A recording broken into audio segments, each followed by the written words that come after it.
I'm pretty sure about 10 o'clock in the morning. Don't worry, I'm out with the babies now, and they are already napping, and there is a car stopping just to see the babies. Neighbors or grandparents of kids from the school. It's nice and warm. My cuties are here asleep. Oh, so cute, so cute. But I'm still covering them in a blanket because the wind is cold. It's spring. With the sun is nice, and with the wind is cold. And tomorrow, what is it? Friday. Yeah, Friday and Saturday it's gonna be rainy. And that's exactly those 2 days are when I need the most sunshine because I wash everything. School uniforms, school shoes, indoors, outdoors, everything. Not gonna dry, but we'll see. Sunday might be sunny. Anyways, temperatures go up to probably 21 in the sunshine and during the day. At night, probably down to 7, 8. It's bearable. It's just at night. In the morning, it gets chilly. That's what it is. And quite honestly, I'm still with my blankets, the winter blankets. I'm not with 3 now. I'm down to 2, but still. It's like I feel like when I don't move my body, it becomes really cold to me. Like, that's how I am. If I stop moving and sit down, I just freeze basically, except in the summer when you sit down and you sweat still. Summer is a sauna. In winter and spring, and yeah, I think fall is okay. I can handle fall, but spring, I don't like it. Besides, the beautiful flowers. Beside that beauty, everything else is like, ugh. And my plants, half of them died. I got some cucumbers, half of them died. The okra, all of it died. The tomatoes are strong. I think the corn is not gonna make it probably either. So I'm just might as well plant stuff in between them because they're not gonna grow probably much or give fruit. I don't know, corn, I don't have to ask my dad about it more because they need sun and space. I gave them that, but there was a cold wave, and so should have planted them earlier in the end of March. But like, if you are a farmer and if you know the weather ahead of you, that will be beneficial for you. But if you don't, you're just playing with it. It's like a lottery. You either will make it, your plants will make it or not. So sometimes they do, sometimes they don't. And you either replant or have like a greenhouse where you store the rest who will survive. Anyways, I'm just hoping for some cucumbers and tomatoes this summer. It will be helpful. They do get cheap out in the market, but in the summer, but it will be really nice to have some us growing it and harvesting it, and the kids enjoying our own homemade, no pesticides, plants, 100% organic. We don't put anything. I think that's why my plants get eaten so easily and so quickly, because there are a bunch of different factors to destroy them. There are like holes underneath they dig. This is from the wind, you guys. It's not a haunted house, okay? It's just from the wind, but it sounds spooky. There is nobody there. Anyways, every day when I start this kind of video, most of the time I have no idea what I'm gonna be talking about, or just like a few minutes before I start, I'm like, let me vent, or let me share this experience or what happened. And so Today I'm thinking to share what happened last night. Yesterday I felt like seriously like a absolute blob. Didn't want to do anything. You know, it's not like when you have the period and stuff. That's a different story. That's when you just want to curl up and enjoy your pain in the blankets in the warm and have hot chocolate and watch something. Yeah, that used to be like that. Not anymore. When you have 5 kids and especially twins, you can do that. But it's not that. It's just I just felt like kind of like in the ungravitated. Like, how do you say it? In Bulgarian we have the saying where you say you're in a state of bestiglovness, which means like an astronaut, like floating, meaning like you just let the forces go and take you, and whatever happens you just go with the flow. That's what it is in English. Yeah, you go with the flow, but not like in a good cheerful like party kind of way, but like you just go with the flow whatever happens. So kids came home. My youngest from the other three is like, hello, can I go to my friend's house? I'm like, first of all, when you come in the house, you say hello to me in my face. You show up, you wash your face and your hands, and you change your school clothes from school because I don't want to see them, and put something on. Do your Japanese homework. Probably do some English homework with me if I feel like, which I didn't feel yesterday like. And then you're asking me if you want to go to friend's house. Okay. Yeah. So, oh gosh. Anyway, so he did his homework in a blink. I don't know how to check stuff because I don't understand any of that. And so he went and came back home a little bit before 5. And I was like, that's fine. I don't feel like anything today. Like, everybody can do whatever they want. The other two, they do their homeworks and grab the phones and the devices and the games and computers and whatever it is. And because my dinner was in the slow cooker from the morning cooking, it was some kind of fatty pork ribs, I think, with vegetables, and it turned out really good. Like every time when I cook ribs, I would fry them or bake them even. The white marrow in between is always so hard. Oh my gosh, in the pot, in the instant pot, like the slow cooker, it was just melting inside there. I loved it. I ate it because it was really melting, like yummy actually. So every time I get ribs from now on, which I don't do very often, I'll probably cook them in that, because that thing is magical. I loved it. And the vegetables were just so blending together and yummy and so good. And I even put the pumpkin. Japanese pumpkin is small, and outside is dark green and inside is orange, like really bright orange, and it's sweet. The sweetness can differ from pumpkin to pumpkin, but in general it's sweet. Back home the pumpkins are like in the States, huge, humongous. And my grandma, when she was boiling them for dessert, she would put on top like a sugar, just to sweeten it. Those guys are just naturally sugary, so it's just amazing. So I put that in the stew too. It was great. I think I put a lot of salt, but then I put lots of water too, so I guess it was not that. It was kind of like tasteless, but it just tasted like the veggies inside. But I loved it. So anyway, so because that was like done from the morning to cook, I was not worried about dinner either. So I was like a big blob. And then I was on the low key again. It's like, they come home from what? They come home like after 4:30.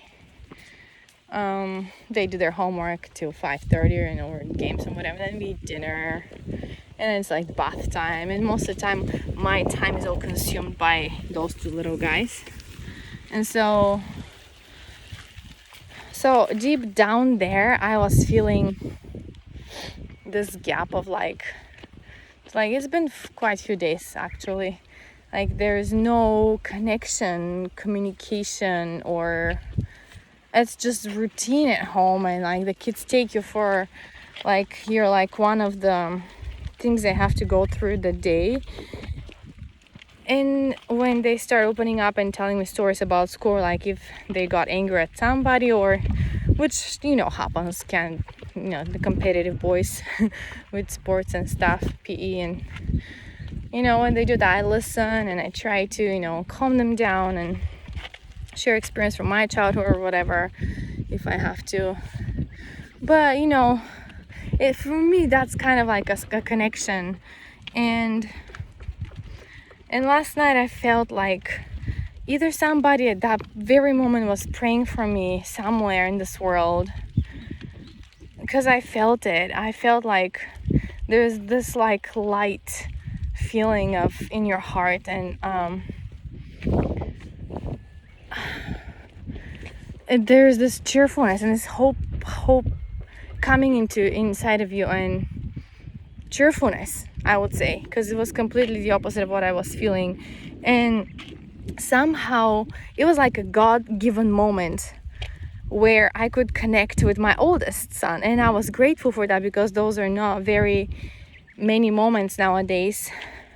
Preteen, involved with consumed with a Fortnite game and friends and gangs.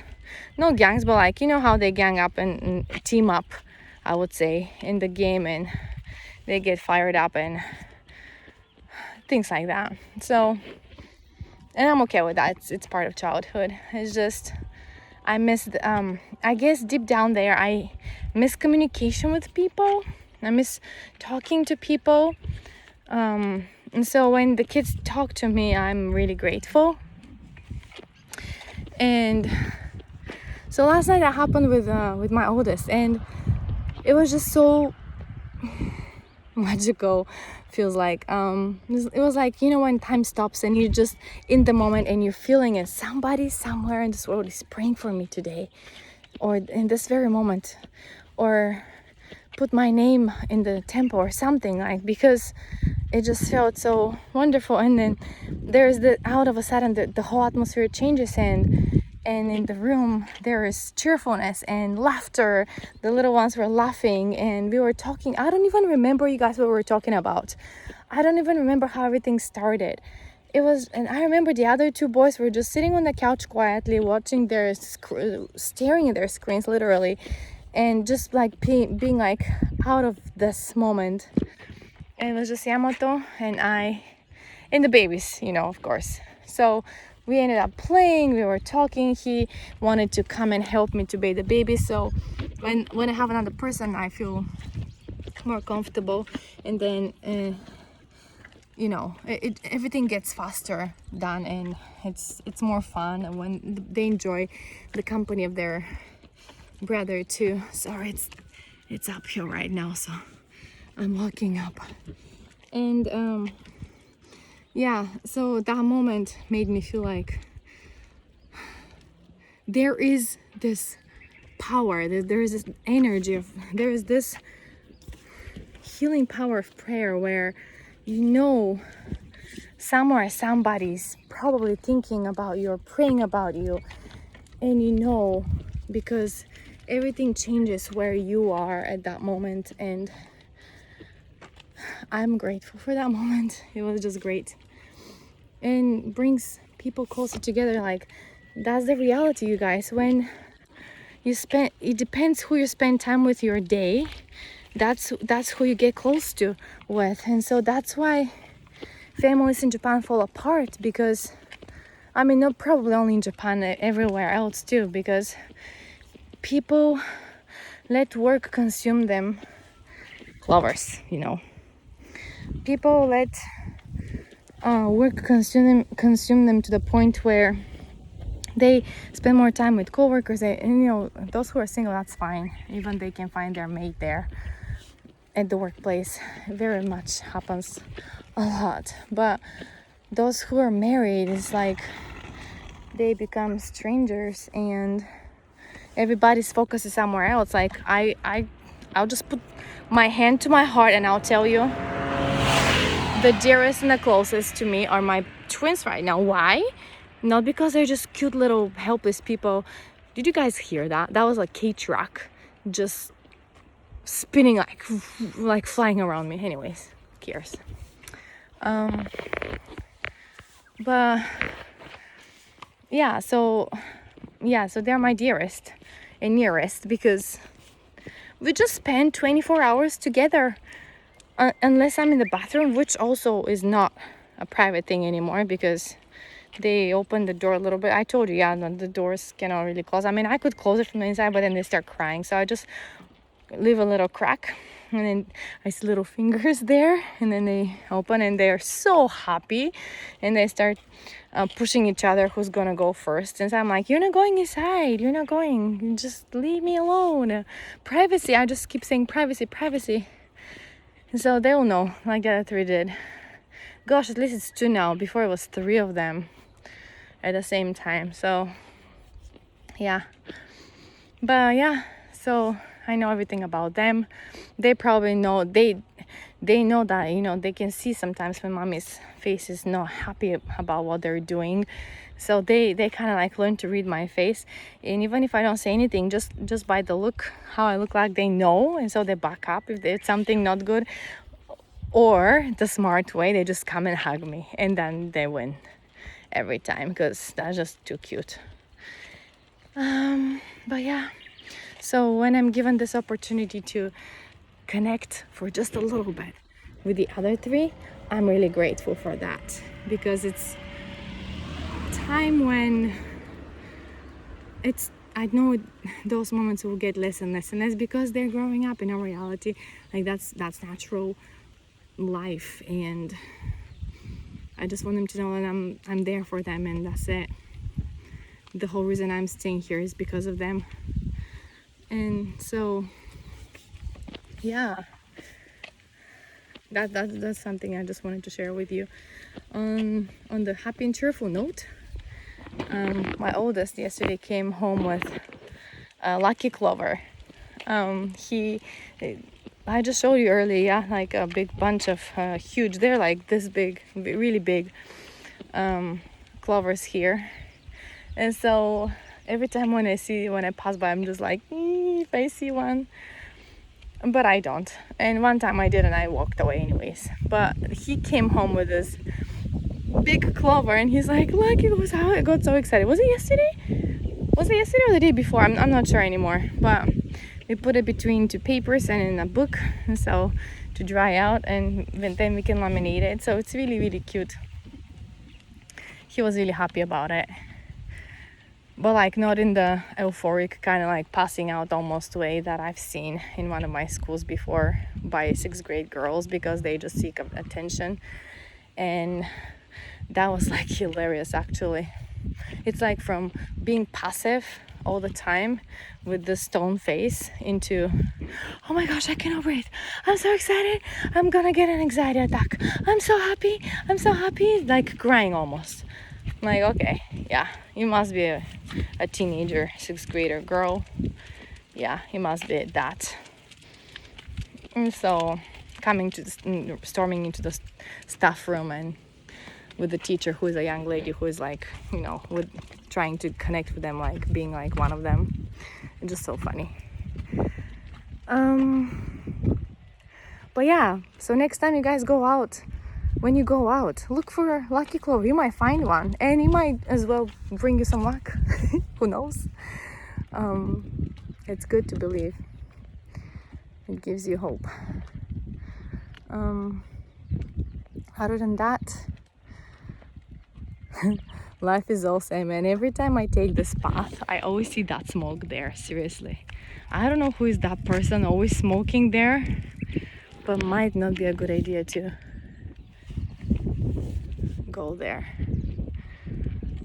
I was thinking to challenge myself today and actually push the stroller up this the shrine area. It's very steep, and I've done it before, even talking on the phone at the same time. I remember being able to do that, so I'm gonna try to do that today too. man, those people just burning all the time. And thank goodness it's far from our house, so my laundry's safe, but those around, uh-oh. Anyways. Okay, are you guys ready? Look at this guy. This hill, we're gonna beat it. We're gonna beat it. I think we can do this. I like sometimes to challenge myself, see how it goes. Okay, one step at a time. One step at a time. We can do this. I think going up is okay, but like going down with a stroller is a bit for me like what? And it's good to have some sore muscle tomorrow, because that means I worked my muscles, which I don't do much recently, even though I have lots of weight to lose due to those two. It's over a year now since I've been pregnant with them, but it doesn't go away.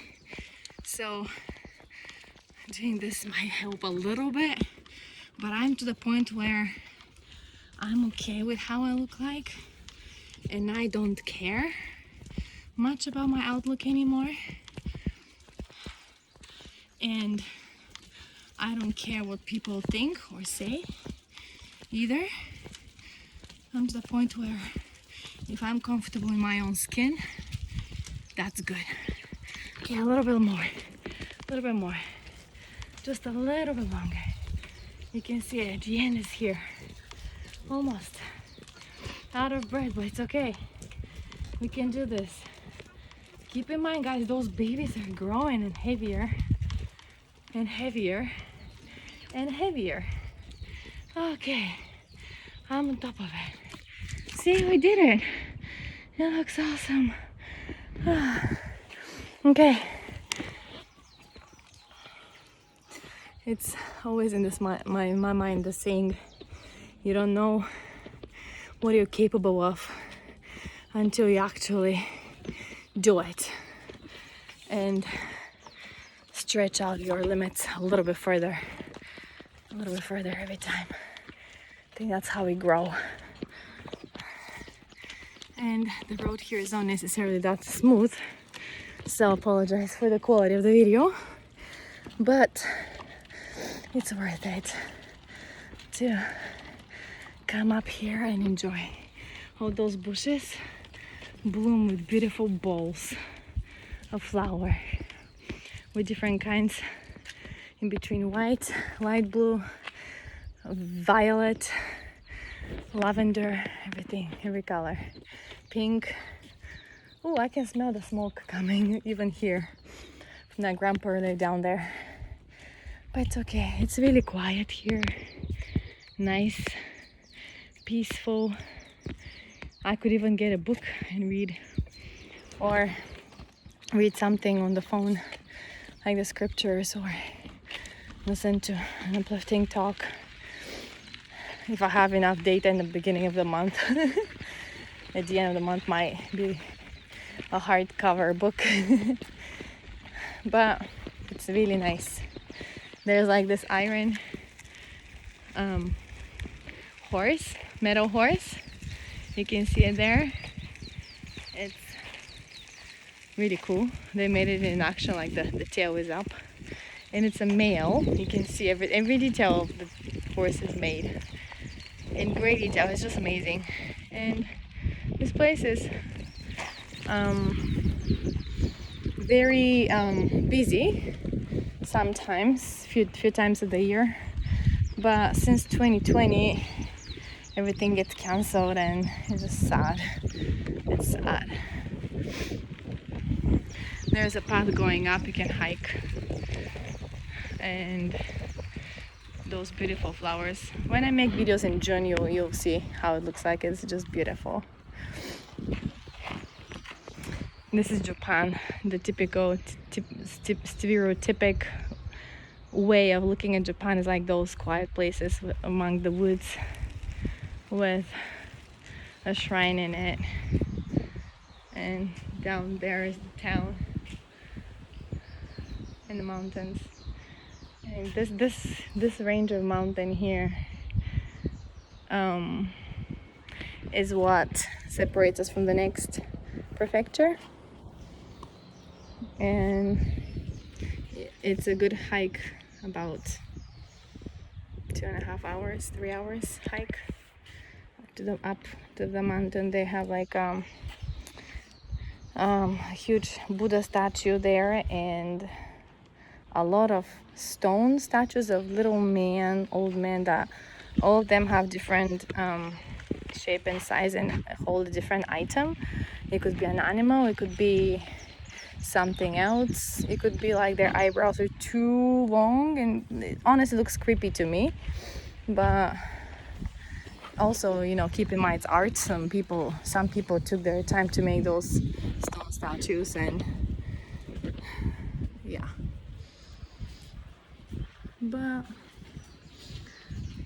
here is a nice place. Here I remember this very place where my firstborn, when we came back from Belfast and I was pregnant with my second towards the end, we were walking here with my first one was like barely like walking, he was just a small tiny person, like those, the same kind of age with those guys.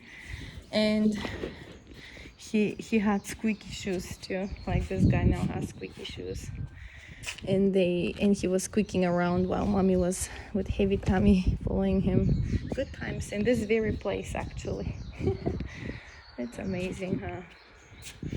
It's amazing how cute they are and how fast they grow. Little I knew back then how I'm gonna end up so many years after with those two cutie patooties. This is beautiful for like a picture to see, like the gates there. But yeah, just showing you about town a little bit. It's not a bad place, it's really nice and really country. Like all you see is fields and houses of people, and downtown of course they have more roads and people walking, but here everybody needs a car. Here they have like this mask with a long nose and students from previous years who were doing the, what do you call it, they have a marching band in our school. So they have marching band, and this is the during the flower season. So you can see how the flowers look like, those big bowls. Can you see them, guys? I don't know if you can see them. Yeah, you can see the big bowls. They're really pretty. And in May 5th, I believe, is it like the Koinobori, the day of the boys, where I've seen in Hawaii too, those things that look like fish, and they put them on a rope, and when the wind blows they go horizontally, and like kites.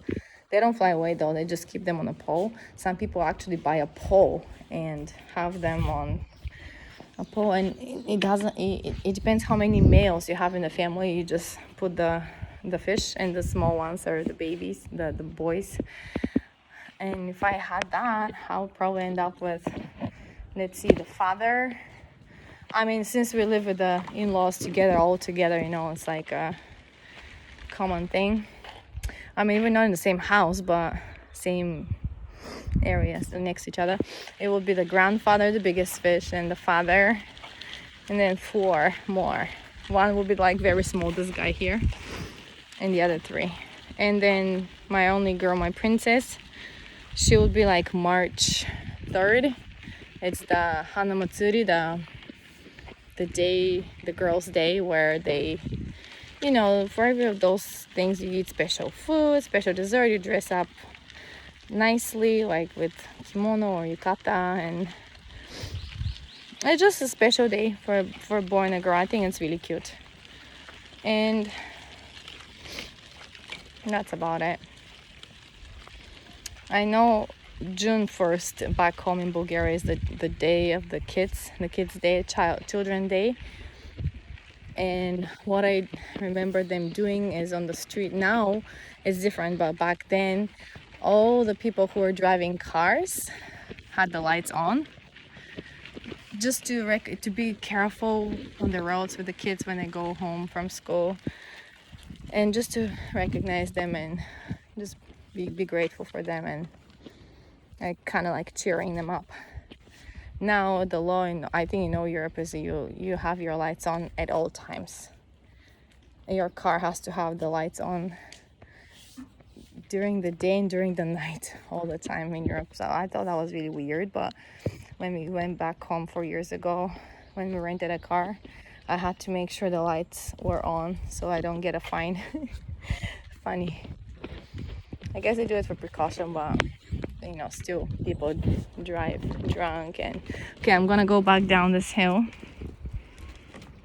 and I'll take it very, very, very slowly, but I'm gonna put the phone away, so when you guys see a lucky clover or any clovers at all, just remember to look for one. You might find your lucky one and make it into a bookmark, and just remember that lucky charm. Arr. Okay, see you. Bye.